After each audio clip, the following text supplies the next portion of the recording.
नमस्कार. मी doctor Shashikant Malde, department of sociology, KTHM college, Nashik. मित्रांनो, आपला जो सब्जेक्ट आहे, the methodology of critical qualitative research या सब्जेक्ट अंतर्गत आजचा जो टॉपिक आहे, तो आहे using quantitative technique and gathering data.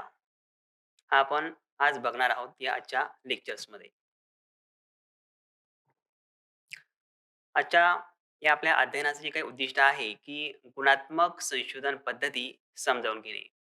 मित्रांनो, आपल्याला माहितीच आहे, की कुठलाही सामाजिक संशोधन करत असताना आपण ज्या विविध पद्धती त्यांचा अवलंब करतो, त्यापैकी गुणात्मक संशोधन पद्धती ही नेमकी काय आहे? कशाप्रकारे ती सामाजिक संशोधनामध्ये वापरली जाते? याबद्दल आज आपण आजच्या लेक्चरमध्ये चर्चा करणार आहोत. गुणात्मक संशोधन पद्धती. गुणात्मक संशोधन पद्धतीमध्ये अ, अनेक गुणात्मक संशोधनामध्ये अनेक पद्धती याबरोबरच शास्त्रीय असे दृष्टिकोन आहेत आणि या प्रत्येकाची जी काही तत्वे आहेत ती देखील वेगवेगळी आहे. सामाजिक वास्तवता जाणून घेण्यासाठी आपल्याला उत्तरदात्यांच्या अनुभवावर आधारित असं जी काही माहिती आपल्याला मिळते, त्याचा उपयोग या गुणात्मक संशोधनामध्ये होत असतो.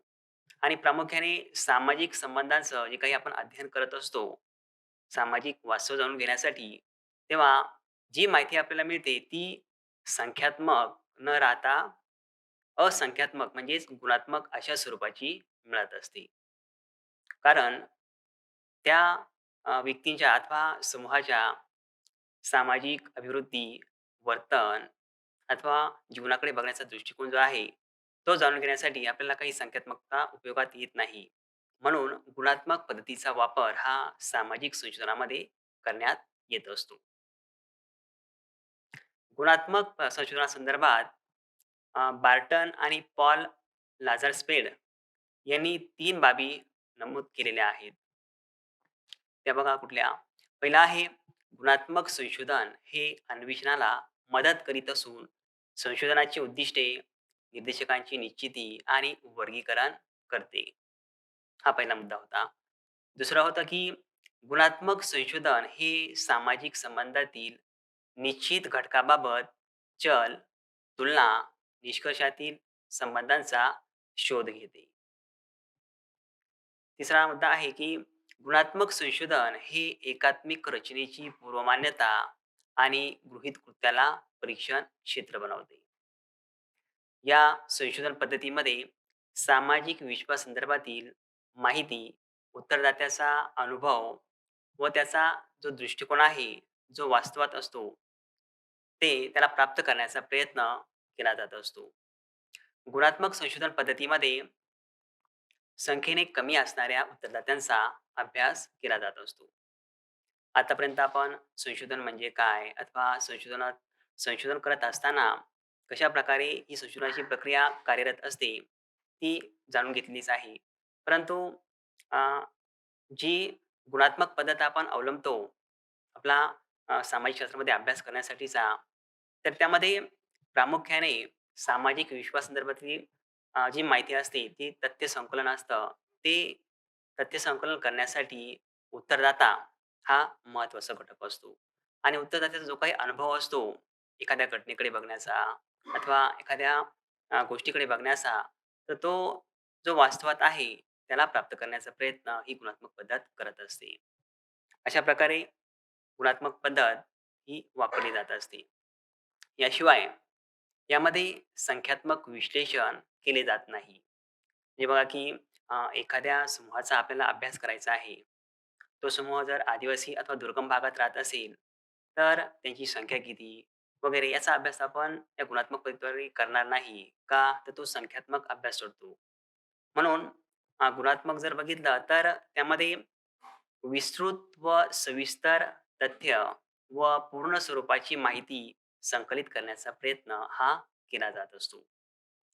यामध्ये जे निवेदक असतात, उत्तरदाते असतात, त्यांनी स्वतः दिलेला अर्थ व अनुभविक दृष्टिकोनावर जास्तीत जास्त भर हा दिला जात असतो.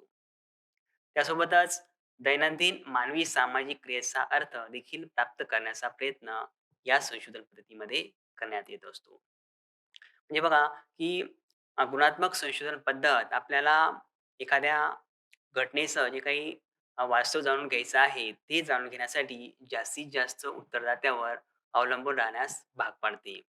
आणि जिथे संख्येचा उपयोग होत नाही सामाजिक वास्तव अथवा तथ्य गोळा करण्यासाठी, तेव्हा या गुणात्मक पद्धतीद्वारे शब्द, त्यांचे अर्थ अथवा जे काही उत्तरदात्याचे अनुभव आहे, या सर्वांचा अ, उपयोग आपल्याला तथ्य संकलनासाठी होत असतो. शिवाय दैनंदिन जीवनामध्ये त्या समूहामध्ये घडणाऱ्या घडामोडी कशा प्रकारच्या आहेत, सामाजिक क्रिया कुठल्या प्रकारच्या केल्या जातात, याचाही अ, अभ्यास हा अर्थपूर्णरित्या या गुणात्मक पद्धतीमध्ये करण्यात येत असतो. तसं बघितलं तर गुणात्मक संशोधन पद्धती ही अनेक अर्थाने लवचिक अशी आहे, की ज्यामध्ये अभ्यास विषय, संशोधन पद्धतीच्या बाबतीत अनेक अंगाने संशोधकाला अनुभव घेण्यास मुक्त अशा स्वरूपाची असते. आणि हे संशोधन प्रत्येकाचा व घटनेचा अर्थ आकलन करण्याचा प्रयत्न करते. म्हणजेच इथे काही असं ठराविक साचा नाही, तर संशोधकाला असं स्वातंत्र्य या अंतर्गत दिलं जातं, की मुक्त स्वरूपाचा अनुभव यामध्ये तो घेऊ शकतो आणि प्रत्येक प्रतीकाचा अथवा घटनेचा अर्थ आकलन करण्याचा प्रयत्न हा संशोधक करत असतो. शिवाय गुणात्मक संशोधनामध्ये संमिश्र व्यवस्था म्हणून एका भागाचा अभ्यास न करता समष्टी म्हणजे संपूर्ण घटनेला आकलन करण्याचा प्रयत्न याद्वारे केला जात असतो. आता कुठलाही समाज जर बघितला तर तो स्थिर नसतो. त्यामध्ये सातत्याने परिवर्तन हे घडून येत असते. यामध्ये आपण म्हणूया की काळ म्हणजे काळाच्या ओघात जे काही बदल मानवी समाजामध्ये होत असतात, त्यामुळे संपूर्ण समाजाची व्यवस्था ही गतिशील असल्याचं आपल्याला दिसून येतं. फॉर एक्झाम्पल म्हणून आपण म्हणूया की आपल्या ज्या सामाजिक संस्था आहेत, त्या प्रत्येक सामाजिक संस्थेमध्ये म्हणजेच विवाह, कुटुंब, अर्थ, धर्म, राज्य, आरोग्य या प्रत्येक सामाजिक संस्थेमध्ये काळाच्या ओघात बदल हे झालेले आपल्याला दिसून येतात. आणि म्हणूनच आपण असे म्हणतो, की समाज हा गतिशील आहे, परिवर्तनशील आहे. म्हणूनच या गुणात्मक पद्धतीमध्ये गतिशील अशा दृष्टिकोनाचा अवलंब सामाजिक वास्तव जाणून घेण्यासाठी करण्यात येत असतो. एकूणच काय तर ही पद्धती उत्तरदात्यावर आधारित सर्व अंगाने मुक्त व लवचिक असा दृष्टिकोन सिद्धांत बांधणीचा उद्देश सैद्धांतिक नमुना निवडीचा अवलंब या गुणात्मक पद्धतीमध्ये करण्यात येत असतो. म्हणजेच संख्यात्मक पद्धतीमध्ये ज्या आपल्याला मर्यादा येतात, त्या मर्यादा या गुणात्मक पद्धतीमध्ये आपल्याला जाणवत नाही अथवा मुक्त आणि लवचिक असा दृष्टिकोन असल्यामुळे, शिवाय गुणात्मक तथ्यसंकलन झाल्यामुळे ही पद्धती काहीशी वेगळी ठरते आणि सामाजिक शास्त्रामध्ये तिचा वापर हा मोठ्या प्रमाणात केला जात असतो. अशा प्रकारे गुणात्मक संशोधन पद्धती ही असल्याचे दिसून येते. आता गुणात्मक संशोधन पद्धतीची तंत्र जी आहे, सामाजिक तथ्य संकलनासाठी, तर ती कशा प्रकारची आहे, त्यावरती देखील आपण थोडक्यात जाणून घेऊया. अ, कुठलीही संशोधन पद्धत म्हटली, की तिला काहीतरी आधार असतो, की तथ्य संकलन कसं करायचं, कुठल्या-कुठल्या क्रमाने करायचं, यामध्ये कुठले-कुठले घटक असतात, की जेणेकरून आपण सामाजिक वास्तवाचा, सामाजिक तथ्याचा सर्वांगाने विचार करून ते वास्तव जाणून घेण्याचा प्रयत्न करत असतो. तर या गुणात्मक संशोधन पद्धतीची जी काही तंत्रे आहे, त्यामध्ये आहे सहभागी निरीक्षण, त्याला आपण पार्टिसिपेटरी ऑब्झर्वेशन असे देखील म्हणतो. दुसरं तंत्र आहे मुलाखत, त्याला आपण इंटरव्ह्यू असे म्हणतो. आणखीन एक तंत्र आहे व्यष्टी अध्ययन पद्धत, तिला आपण केस स्टडी असे म्हणतो. लोकालेख म्हणजेच इथनोग्राफी, त्यानंतर आहे सहभागी कृती संशोधन, पार्टिसिपेटरी एक्शन रिसर्च आणि मौखिक इतिहास, ओरल हिस्ट्री. अशा प्रकारे वेगवेगळ्या तंत्राचा वापर करून सामाजिक घटना कशी घडलेली आहे अथवा त्या घटनेला कुठले-कुठले घटक कारणीभूत होते, या सर्वांचा अभ्यास करण्यासाठी जे तंत्र उपयुक्त असेल, त्या तंत्रानुसार सामाजिक वास्तव जाणून घेण्याचा प्रयत्न हा केला जात असतो. आपण ही तंत्र कशी वापरली जातात, त्यावरती देखील थोडक्यात चर्चा करूया. पहिला आहे सहभागी निरीक्षण.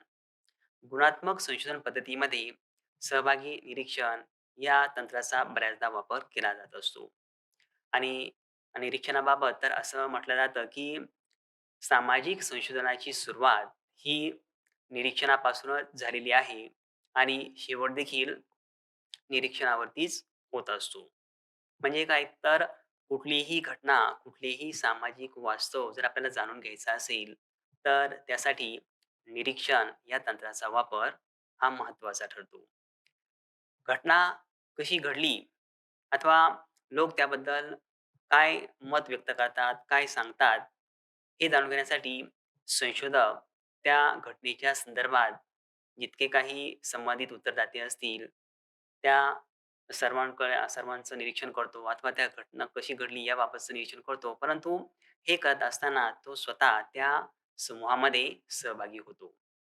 समजा आपण असं म्हणूया, की उदाहरणादाखल आपल्याला दुर्गम भागात राहणाऱ्या आदिवासी समुदायातील मुलींच्या शिक्षणाच्या जी काही समस्या आहे, फॉर एक्झाम्पल म्हणूया की शालेय गळती ही जर समस्या आपण अध्ययनासाठी घेतली, तर संशोधकाला सहभागी निरीक्षण या तंत्राद्वारे प्रत्यक्ष त्या आदिवासी समूहामध्ये राहून काही काळ आणि निरीक्षणाच्या माध्यमातून की खरोखरच या आदिवासी भागात राहणाऱ्या मुली त्यांच्या शाळेची गती का आहे? का त्या शाळेत जात नाही? याचं अवलोकन करावं लागतं आणि स्वतः संशोधक त्या समूहामध्ये सहभागी होतो. त्या घटनेचं निरीक्षण करतो आणि वास्तव जी तथ्य आहेत ती आपल्यासमोर मांडत असतो, की शालेय गळतीसाठी या प्रकारची कारणं कारणीभूत आहे. अशा प्रकारचं तंत्र म्हणजेच सहभागी निरीक्षण हे बऱ्याच सामाजिक संशोधनामध्ये त्याचा वापर हा केला जात असतो. आणि त्यातून सामाजिक वास्तव अधिक सखोलपणे जाणून घेण्याचा प्रयत्न देखील केला जात असतो. अ, त्यानंतर आहे मुलाखत, इंटरव्ह्यू. गुणात्मक संशोधन पद्धतीमध्ये मुलाखत तंत्राचा देखील वापर हा खूप मोठ्या प्रमाणावर केला जात असल्याचं आपल्याला दिसून येतं. आपण जर बघितलं तर आपल्या आसपास देखील बऱ्याचदा आपण या मुलाखती तंत्राचा अनुभव घेत असतो. जसं न्यूज चॅनलवरती दाखवल्या जाणाऱ्या मुलाखती, मग ते एखाद्या विशिष्ट राजकीय नेत्याच्या असतील अथवा एखादी घटना घडलेली असेल, त्या घटनेचा प्रत्यक्षदर्शी जो असेल, त्या संदर्भात मुलाखत घेतली जात असते अथवा एखादा कुठलाही शासन निर्णय असेल, त्या संदर्भात अ, त्याबाबतीत ज्ञान असणाऱ्या व्यक्तींच्या ज्या मुलाखती घेतल्या जात असतात, त्या या मुलाखत तंत्राद्वारे होत असतानाचं चित्र आपण बऱ्याचदा बघत असतो. याशिवाय रेडिओ असेल अथवा जी काही स्थानिक रेडिओ चॅनल्स असतील, त्यांच्या माध्यमातून देखील वेगवेगळ्या व्यक्तींना आमंत्रित करून एखाद्या विषयाच्या संदर्भात सखोल अशी मुलाखत घेतली जात असते. म्हणजेच काय तर कुठलीही समाजातील घडामोडी असेल, कुठलीही घटना असेल, तर त्या घटनेबाबत सामाजिक वास्तव जाणून घेण्यासाठी मुलाखत तंत्राचा वापर हा सर्रासपणे केला जात असतो आणि अतिशय महत्त्वाचं असं हे मुलाखत तंत्र आहे. का? तर त्याची कारणं देखील अशाच प्रकारची आहे. घटना कुठलीही असो आणि उत्तरदाता साक्षर असो अथवा निरक्षर असो, दोन्हीचीही आपण मुलाखत या तंत्राद्वारे घेऊन त्या सामाजिक वास्तवाचा शोध घेऊ शकतो. मुलाखत म्हणजे काय? तर वेगवेगळ्या विचारवंतांनी याबाबत आपल्या व्याख्या करायचा प्रयत्न केला होता. व्ही. यंग यांनी प्रयत्न केला होता अथवा गुड अँड हॅट यांनी देखील मुलाखतीबाबत सांगितलं होतं, की मुलाखत म्हणजे मूळतः सामाजिक आंतरक्रियेची एक प्रक्रिया आहे.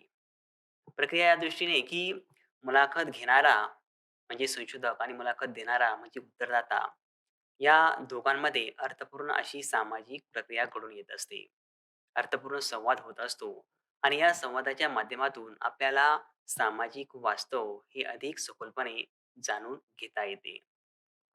पी. व्ही. यंग म्हणतात, की मुलाखतीच्या द्वारे संशोधक हा ओळखीच्या नसणाऱ्या अथवा त्रयस्थ असणाऱ्या व्यक्तीच्या आंतरिक मनामध्ये प्रवेश करतो आणि सामाजिक वास्तवाचा शोध घेण्याचा प्रयत्न करतो. म्हणून सामाजिक संशोधनासाठी मुलाखत तंत्र हे अतिशय उपयोगी असल्याचं आपल्या निदर्शनास येतं. या मुलाखत तंत्राचा उपयोग करत असताना सहाय्यक म्हणून आपण टेप रेकॉर्डर असेल अथवा कॅमेरा असेल शूटिंगचा अथवा आणखीन काही तंत्र अशी असू शकतात, की ज्यांचा वापर हा त्या प्रत्यक्ष मुलाखतीच्या वेळी करत असतो आणि त्यातून अर्थपूर्ण अशी माहिती ही संशोधकाला मिळत असते. सखोल मुलाखत घेतल्यामुळे सामाजिक वास्तव अथवा ती घटना काय आहे, हिचा शोध सहजगत्या संशोधकाला घेता येत असतो. म्हणून अतिशय लोकप्रिय असणारं असं हे मुलाखत तंत्र आहे. हे आपल्याला सर्वच सामाजिक शास्त्रांमध्ये वापरण्यात येत असलेलं दिसून येतं. त्यानंतर पुढचं जे तंत्र आहे व्यष्टी अध्ययन पद्धत, तिला केस स्टडी असं देखील म्हटलं जातं. आता केस स्टडी म्हणजे व्यष्टी अध्ययन या पद्धतीचा सर्वात प्रथम अवलंब फ्रेडरिक लिपले यांनी आपल्या संशोधनात केला होता. मुळात अ, ही जी पद्धत आहे की कुठलाही घटक अथवा सामाजिक एककाचा सर्वांगीण आणि सखोल असा अभ्यास या व्यष्टी अध्ययन पद्धतीमध्ये करण्यात येत असतो. मग तो सामाजिक एकक, एखादी व्यक्ती, एखादी घटना अथवा एखादी संस्था, एखादा समूह असू शकतो अथवा एखादा समुदाय देखील असू शकतो, की जिचा सखोल असा अभ्यास एक सामाजिक एकक मानून करण्यात येत असतो. आणि एखाद्या व्यक्तीचा जर अभ्यास करायचं ठरलं ह्या व्यष्टी अध्ययन पद्धतीनुसार, तर प्राथमिक आणि दुय्यम अशा दोन्हीही तथ्य संकलनाच्या साधनांचा या पद्धतीमध्ये आपल्याला अवलंब करता येत असतो. प्राथमिक तंत्रामध्ये आपण प्रश्नावली असेल, मुलाखत असेल, अनुसूची असेल, या सर्व साधनांचा वापर करून अथवा मुलाखतीच्या माध्यमातून प्रत्यक्ष त्या व्यक्तीला भेटून तिच्या जीवनाविषयी केस स्टडी आपण करू शकतो. अशाच प्रकारे त्या व्यक्तीशी संबंधित असलेल्या तिचे नातेवाईक असतील, शेजारी राहणारे असतील अथवा संबंधित व्यक्ती की ज्यांना त्या व्यक्तीबद्दल माहिती आहे, त्यांच्या देखील मुलाखती घेऊन प्राथमिक तथ्यसंकलनाच्या आधारावर आवश्यक अशी माहिती आपल्याला मिळते, की जी सामाजिक वास्तव म्हणून उपयोगी पडते. त्यानंतर द्वितीय माहितीचा जर उपयोग म्हणजे द्वितीय स्रोतांचा जर विचार केला, तर यामध्ये त्या व्यक्तीचं दैनंदिनी असेल अथवा त्या संदर्भात काही प्रकाशन झालेलं असेल व्यक्तीच्या कार्याबद्दलचं, जीवनाबद्दलचं, तिचा देखील अंतर्भाव आपल्याला तथ्य म्हणून द्वितीय स्रोत म्हणून आपण उपयोगात आणू शकतो.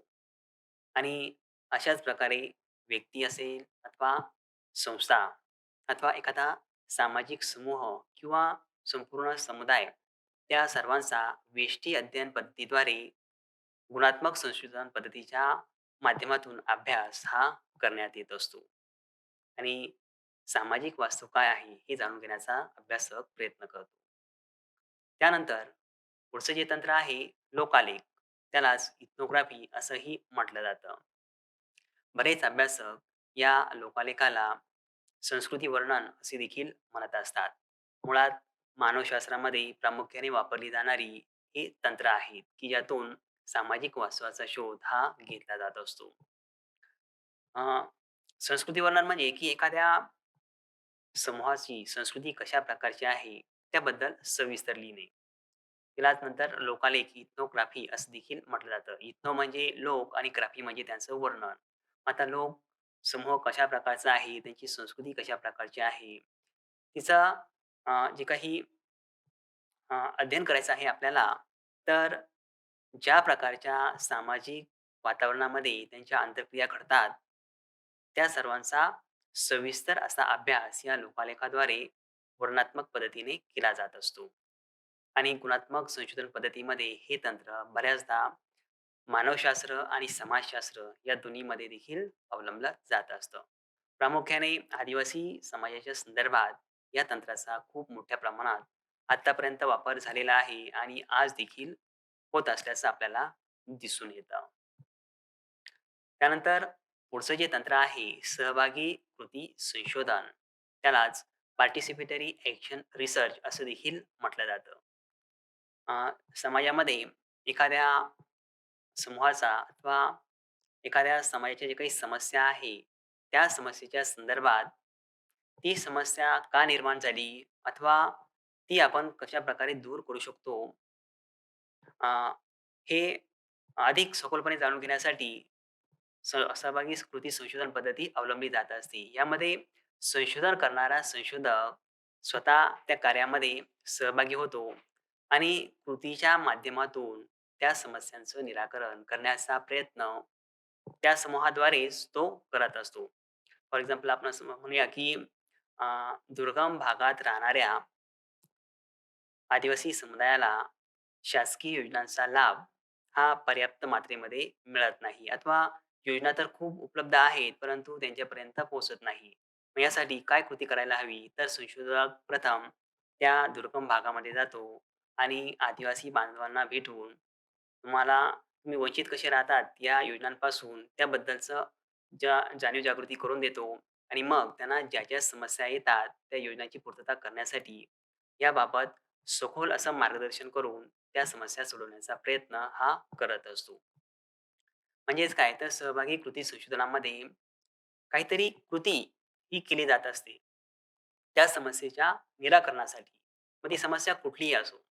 शैक्षणिक असेल, दारिद्र्याची असेल, रोजगार विषयक असेल. ही सर्व कृतीच्या माध्यमातून सोडवण्याचा प्रयत्न हा सहभागी कृती संशोधनामध्ये करण्यात येत असतो.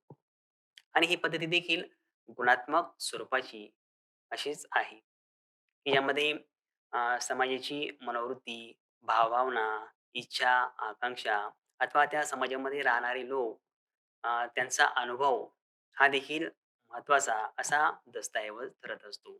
अथवा त्या माध्यमातून सामाजिक वास्तवता जाणून घेऊन त्यावरती कृती ही योग्य प्रकारे केली जात असते. आणि शेवटचा जो मुद्दा आहे, जे शेवटचं तंत्र आहे, ते आहे मौखिक इतिहास, ज्याला आपण ओरल हिस्ट्री असे म्हणतो. मुळात ही मौखिक इतिहास पद्धत इतिहासाशी संबंधित मानली जाते, परंतु ती इतर सामाजिक शास्त्रांमध्ये देखील अवलंबली जात असते. का? तर विशिष्ट घटनेचं जे काही आपल्याला सखोल ज्ञान प्राप्त करून द्यायचं आहे, त्या घटनेशी संबंधित असणाऱ्या व्यक्ती आणि त्यांच्याद्वारे जो काही त्या घटनेबाबतचा इतिहास सांगितला जातो मौखिक, तो मौखिक इतिहास आपण टेप रेकॉर्डर अथवा कॅमेरा, व्हिडिओ शूटिंग या माध्यमातून मुलाखत घेऊन, या तंत्राचा आधार घेऊन संपूर्ण घटनेचा इतिहास हा जाणून घेऊ शकतो आणि त्यातून आपण योग्य प्रकारे तथ्य संकलन करू शकतो. अशा प्रकारे गुणात्मक संशोधन पद्धती आणि तिची तंत्र आपण आज जाणून घेतली. सामाजिक संशोधनामध्ये खूप मोठ्या प्रमाणावर या गुणात्मक संशोधन पद्धतीच्या तंत्रांचा उपयोग होत असल्याचं आपल्याला दिसून येतं. धन्यवाद. Thank you.